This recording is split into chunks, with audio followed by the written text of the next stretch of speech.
Hi, everyone. Do you experience the energy of fear on the regular?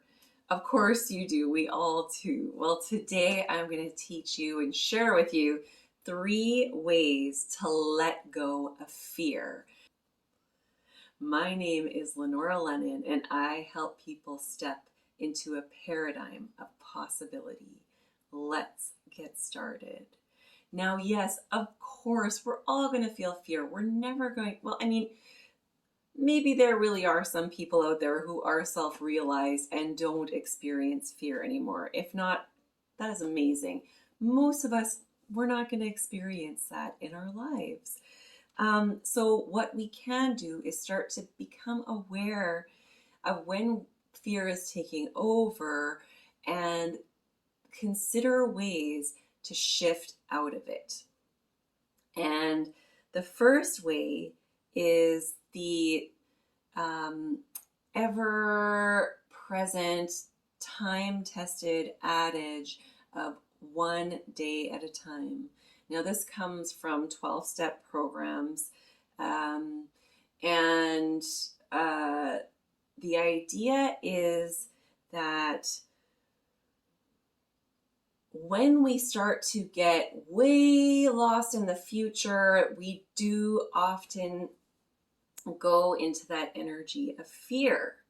And the reason why they use it in 12-step programs is because when you have an addiction, fear often drives it. So then that will cause you to act out with your substance or behavior of choice. And so that is why it's so important, if you're in recovery of any sort, to learn to get a harness on fear. And so you don't need to be in recovery from something to need to get a harness on fear. We all experience. So this adage, one day at a time. And it is a spiritual practice, because what we take into this is that we are trusting in our higher power, in our mother, father, divine love essence, whatever you want to call it, God, creator, that there is a bigger picture. We don't need to worry about it. What we're going to do is we take each day and we make the very best of it that we can. Now, this doesn't mean that you're going to walk into each day with flying colors and I'm going to make the best of every day. I'm going to make the best of each moment today. No, that's not what it necessarily means. Yes, it can mean that. But it can mean that you're going to step into the day and do the very best you can. So there's a new concept that I've come across recently called consistent, committed, imperfect action. I'm displaying it right now. I'll be frank, it's the day before my holidays. I'm not really wanting to film a video, despite loving sharing with you all. So my consistent, committed, imperfect action today is I'm doing a video, no makeup. Hair looks cute, but I put a little bit of effort in, but not much. So this is an example of me taking today and making the very best that I can out of today. But it's not perfect. So one day at a time, put that in your toolbox, your back pocket toolbox, for dispelling fear. It's a beautiful concept, and you can just focus on today. And once I'm done filming this video, I'm gonna go get myself a nice meal and relax on the sofa. I've got beautiful summery plans, but tonight I just want to relax on the sofa. So, and I deserve it too. So yeah, make the best of today, whatever that means. Maybe that means, like, if you're really down in the dumps, maybe having a shower, can be as best as you can do today. And That's great. Only you know what your best is that day. It doesn't mean that you have to be over the moon impressing anyone. All right, the next thing to help you let go of fear is to look at the other times in your life where you experienced great fear and what was the outcome of that. For example, breakups. Unfortunately, I've been through a lot of them. Some of them I've um, I've I've initiated, and others not. Um, Neither one is very easy at all, and is in my experience, one of the most extremely fear-inducing experiences you can have.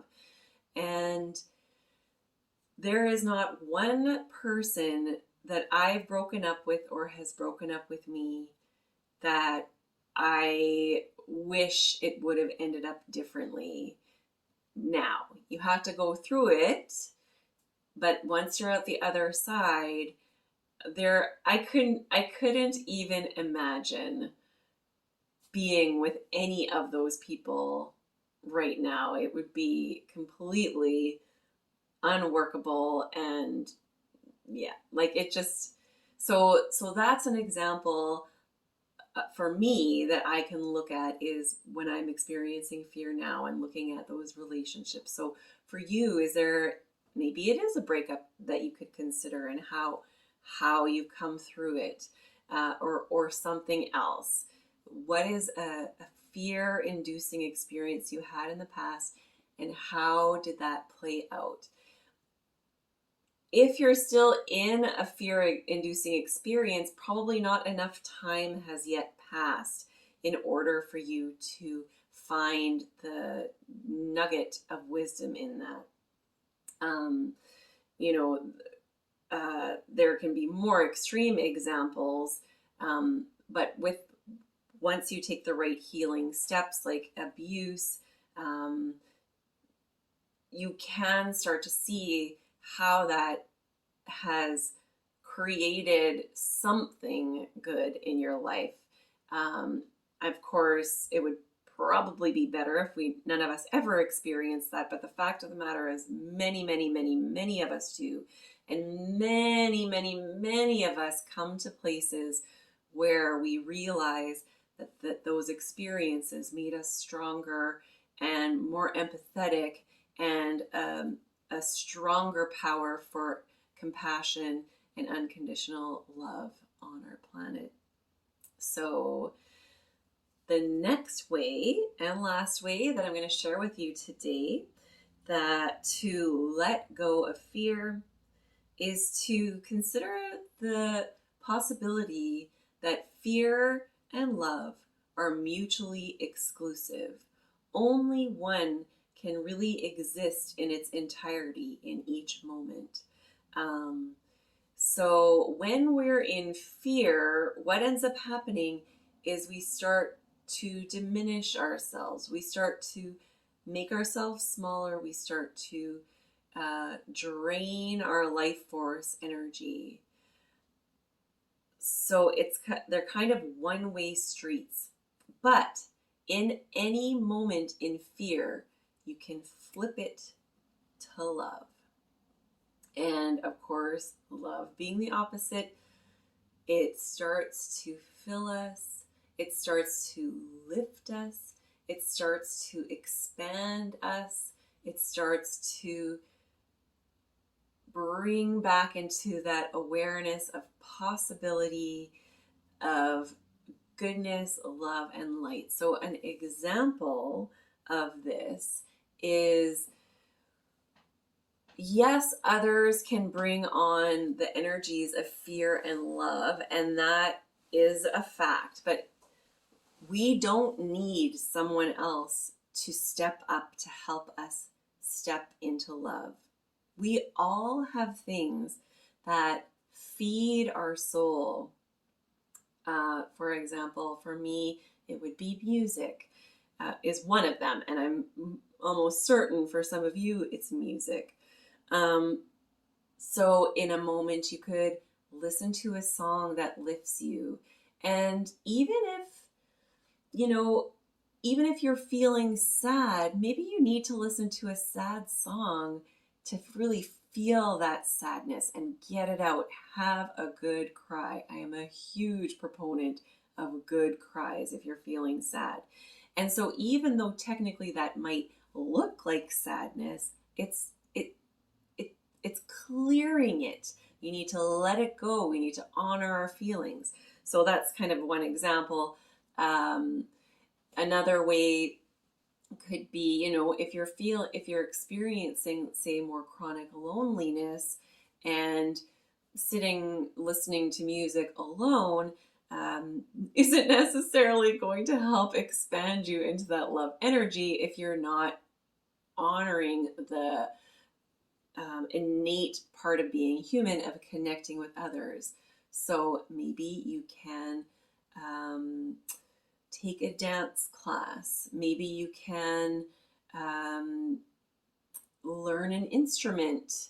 Maybe you can, if you already do know an instrument, like many of us lucky folks that took band in school, you could join a community orchestra. So looking at ways to take whatever it is that can lift you up and make it a regular part of your life. Make it something that connects you to others. Being connected to others on a similar um, uh, optimistic, growth oriented path is a huge way to move out of fear and into love. And I like to add, even if you have social anxiety, which I do to a degree, just a little words of support is you don't have to show up being the life of the party. You don't even have to show up willing to engage with anyone. You can just show up, and if you keep showing up, you become more and more comfortable, and finding an activity rather than just going to a social engagement where you're not just having to rely on conversation. You want to do something where you're interacting with others for a common goal.